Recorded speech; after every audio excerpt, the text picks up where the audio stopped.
Hi guys! We're now here at Tagaytay! Hello! At kami ngayon ay nasa Quest Hotel kung saan bibigyan namin kayo ng isang hotel tour at ng room tour dun sa pinagstayan namin na Junior Suite. Kasama namin ang aming baby! For our hotel tour, magsimula muna tayo dun sa parking area nila. So, ito yung entrance ng Quest Hotel. So, ayan yung building niya. And, meron siyang parking dito sa left and dito sa right side. So, yan. Pagpasok dito sa Quest, ito yung bubungad sa inyo.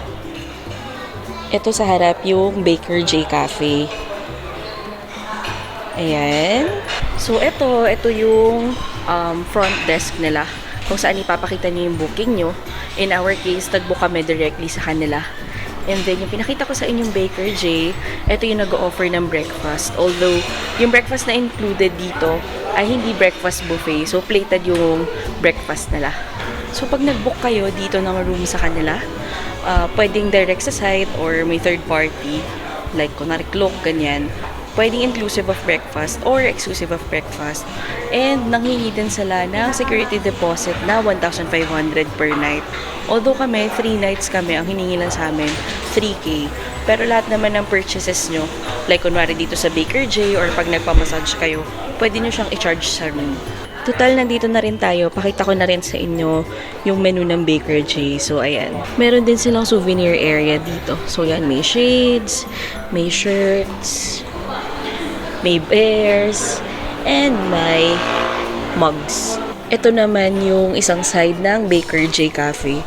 So, very cozy siya. Especially dito sa may couch area. So, ayan. Pahabang ganyan. And straight doon is yung Fora Mall na yun. So, likod yun ng Fora Mall. And then, pag dinerecho, ito na yung sa may Fora Mall.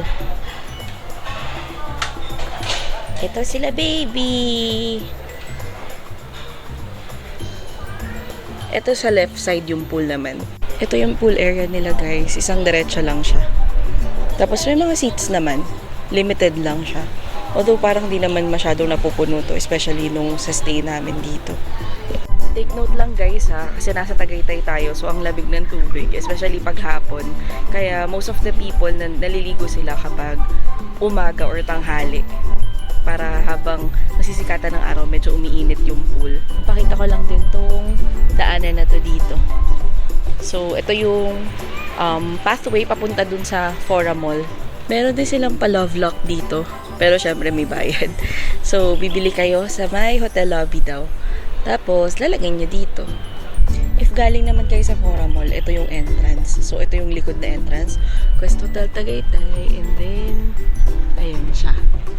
When you go straight ahead, dun sa may front desk, pag kumanan kayo, meron ding daanan papunta dun sa pool area.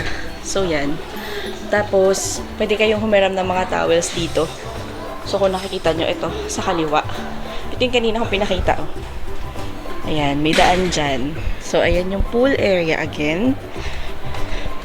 So, yan. Ito yung pool area. Kapag hiram kayo ng mga towels, kailangan siya ibalik bago kayo umalis dun sa premises nila doon.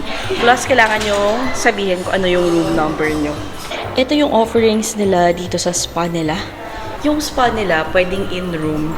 Pwede rin dito sa may room 107 nila. So, nakapagpa-spa ako doon or nakapagpa-massage ako doon last time. And, isang kwarto lang siya. Para siyang twin room. Tapos, ikaw lang bale yung i-massage sa specific time. That's why kailangan mong magpa-reserve early on. Na kami ngayon sa second floor. Pakita lang namin sa inyo yung hallway, yung water dispenser nila. At saka yung room namin. So, ito yung hallway and then ito yung sinasabi naming dispenser. So, meron siya every floor.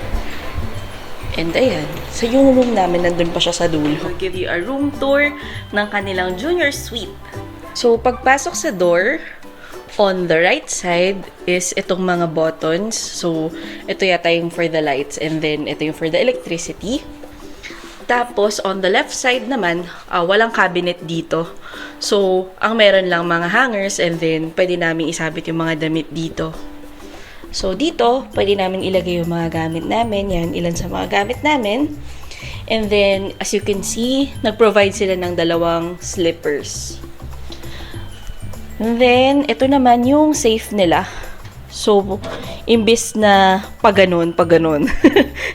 hindi siya yung typical na pa-horizontal. So, patayo.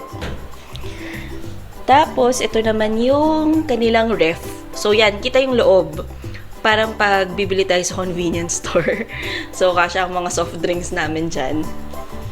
And then, ito, initan ng tubig. The usual coffee, cream, sugar, and may brown sugar.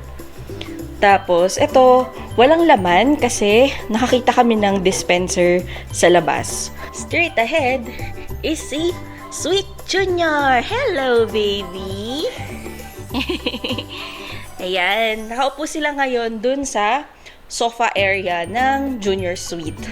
So, ito palang sofa na to, nagiging sofa bed siya. So, iuurong lang to. Baka mamaya mapakita ni Jeward sa inyo. Tapos, mas magiging mahaba siya. So, siguro madadagdagan ng halos doble yung haba. Tapos, binigyan din kami nitong sheets para kung gusto namin gawing sofa bed, meron siyang sarili niyang sheets. And then, itong pinapanooran nila, Jeward, is itong TV. So, itong TV na to, naiikot siya. So, pwede mo siyang iikot doon sa bedroom area. Sa ilalim ng TV ay may outlet. So, very good yan.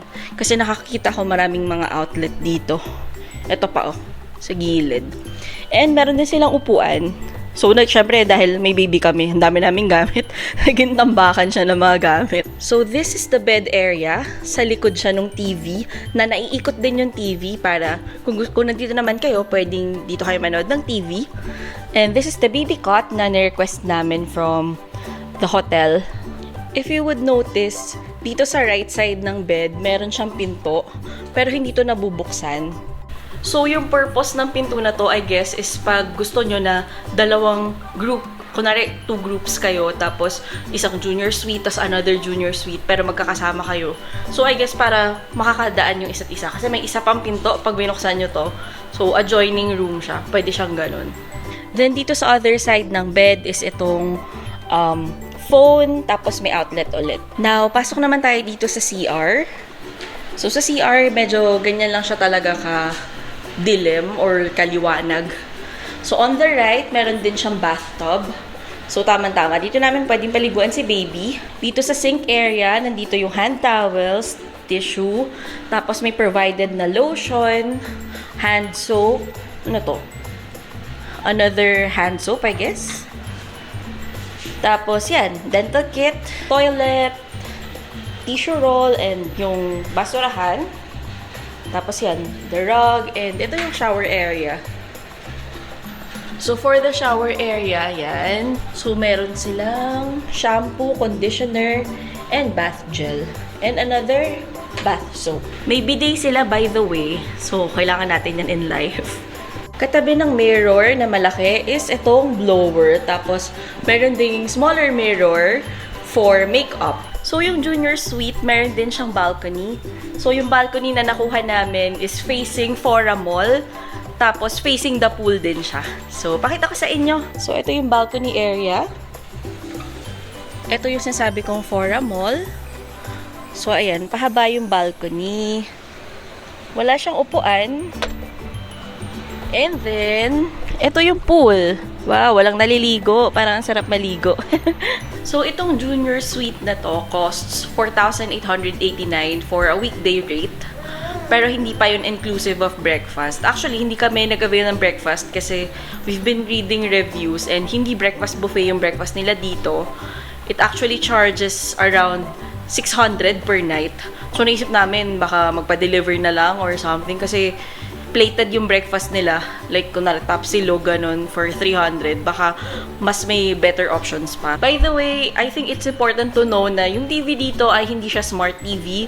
So, it's just a simple cable TV. Kaya kung gusto nyo manood ng YouTube or Netflix, hindi kayo makapanood dito. Papaalam na kami. See you on our next vlog. Ay, magano siya. Masakit yung ngipin niya eh. O, sabihin mo na. Bye-bye ka na. Para mawala yung sakit ng ngipin ko, kindly like, share, and subscribe. Bye-bye! See you on our next vlog!